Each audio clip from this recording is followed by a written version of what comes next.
महाभारत में भक्तगणों आज आपको जीव की नियंता और सत्ता का वर्णन, चारों वर्णों की उत्पत्ति तथा उनके कर्म के बारे में बताऊंगा। आप इसको ध्यानपूर्वक सुनें और इस चैनल को लाइक एंड सब्सक्राइब जरूर कर दें। कथा सुनिए। भरद्वाज ने पूछा, भगवान, मृत्यु के समय जो गोदान किया जाता है उसका क्या स्वरूप है?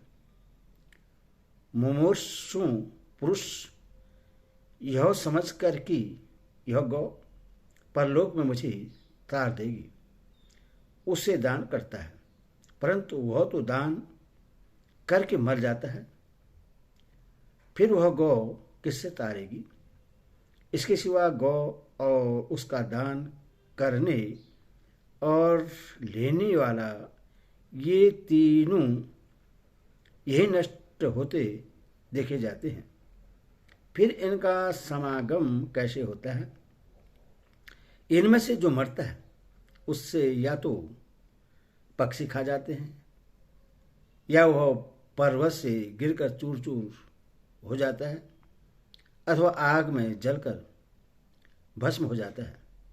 ऐसी अवस्था में उसका पुनः जीवित होना तो संभव ही कहाँ है, क्योंकि जो मर जाता है वो तो सदा के लिए ही चला जाता है।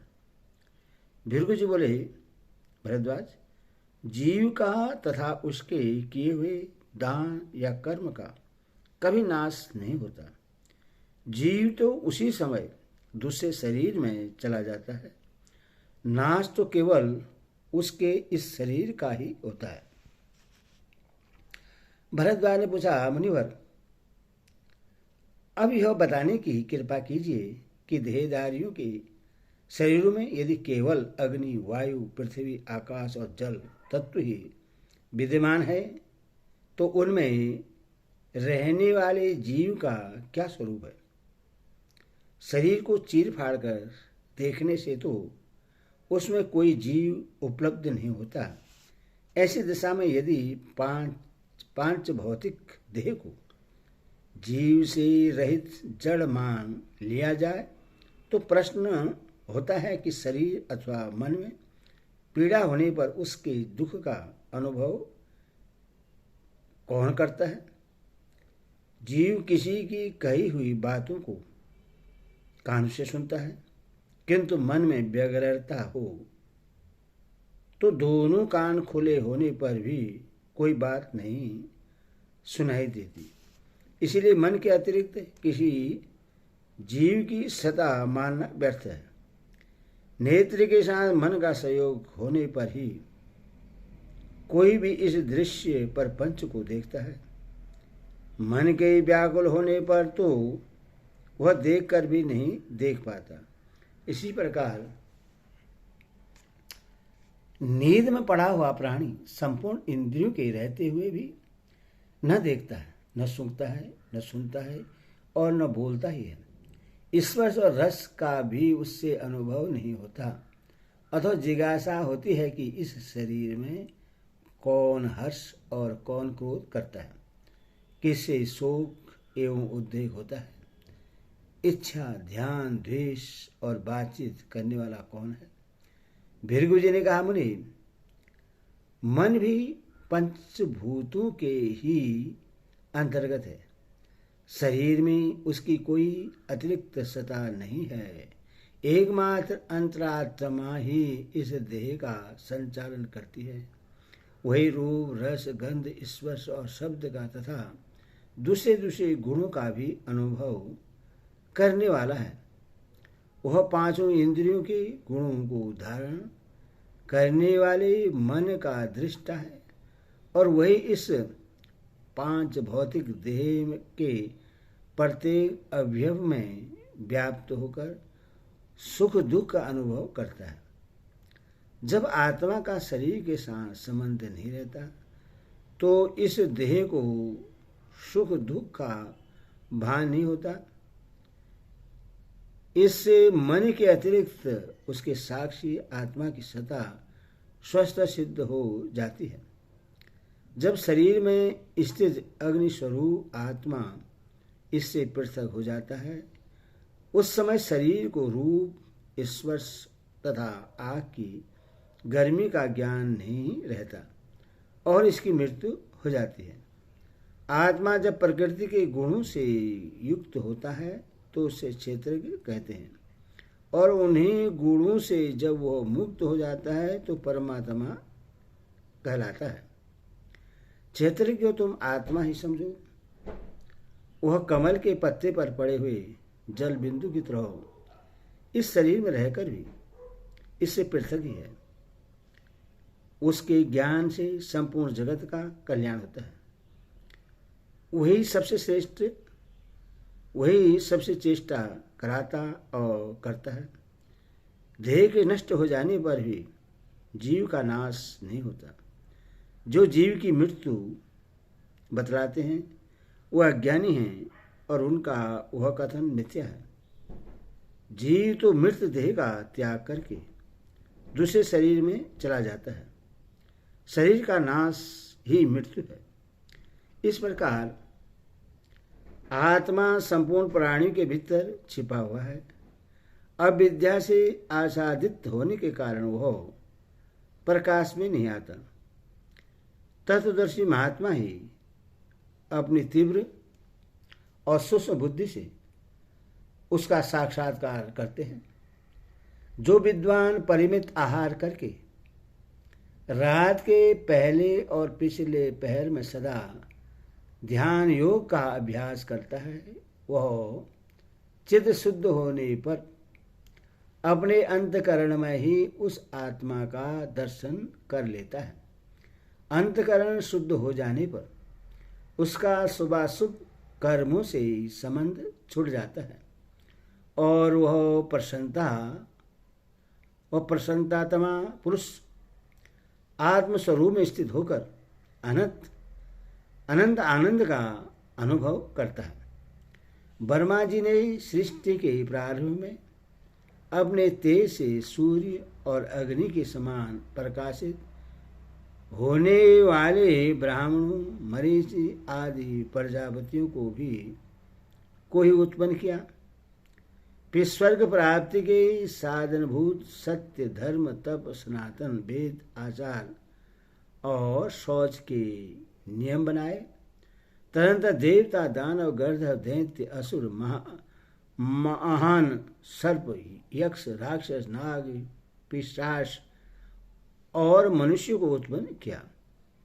मनुष्य के 4 वर्ण ब्राह्मण, क्षत्रिय, वैश्य और शूद्र का विवाह किया तथा इसी प्रकार प्राणियों में जो और वर्ण हैं उनकी भी रचना की।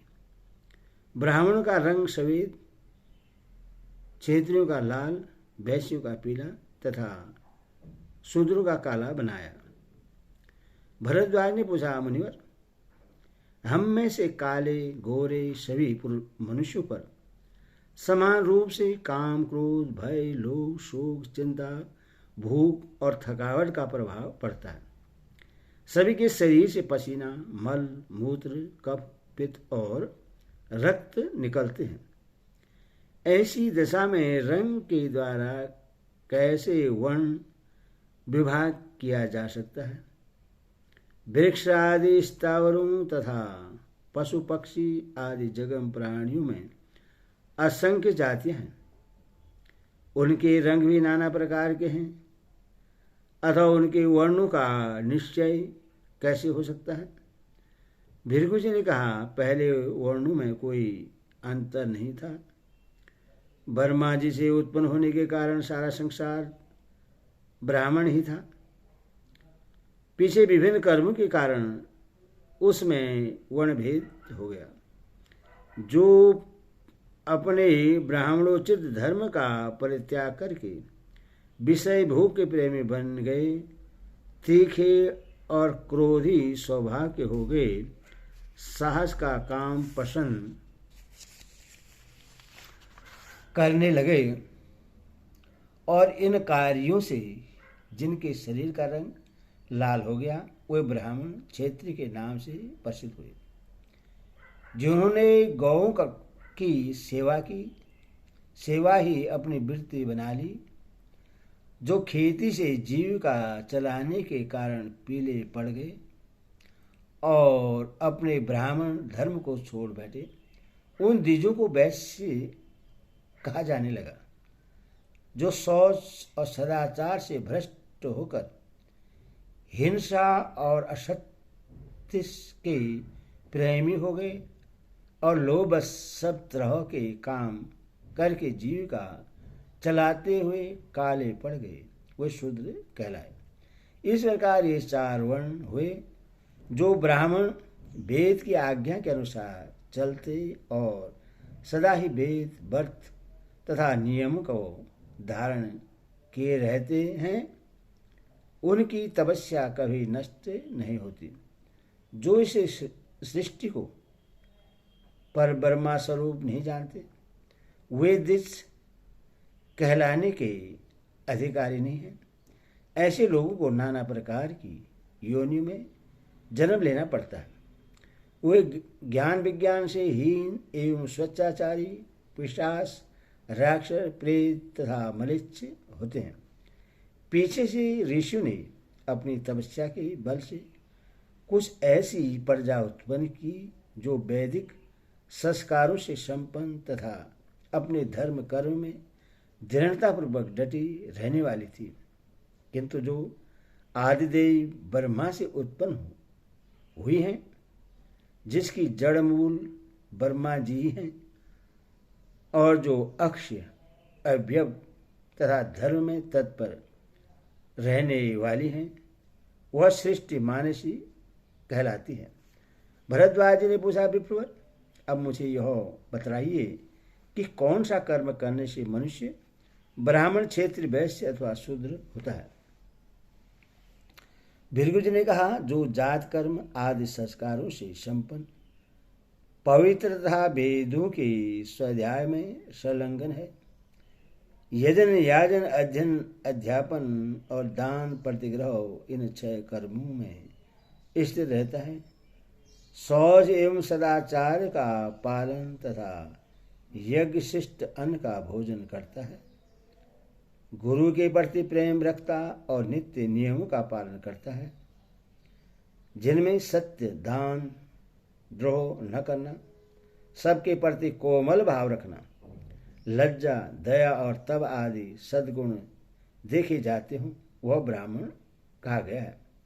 जो युद्ध आदि कर्म करता और वेदों के अध्ययन में लगा रहता है, ब्राह्मण को दान देता और प्रजा से कर लेकर उसकी रक्षा करता है, उसको क्षत्रिय कहते हैं। इसी प्रकार जो वेदाध्ययन से संपन्न होकर व्यापार, पशु पालन और खेती के काम करता है तथा दान देता और पवित्र रहता है, वह वैश्य कहलाता है।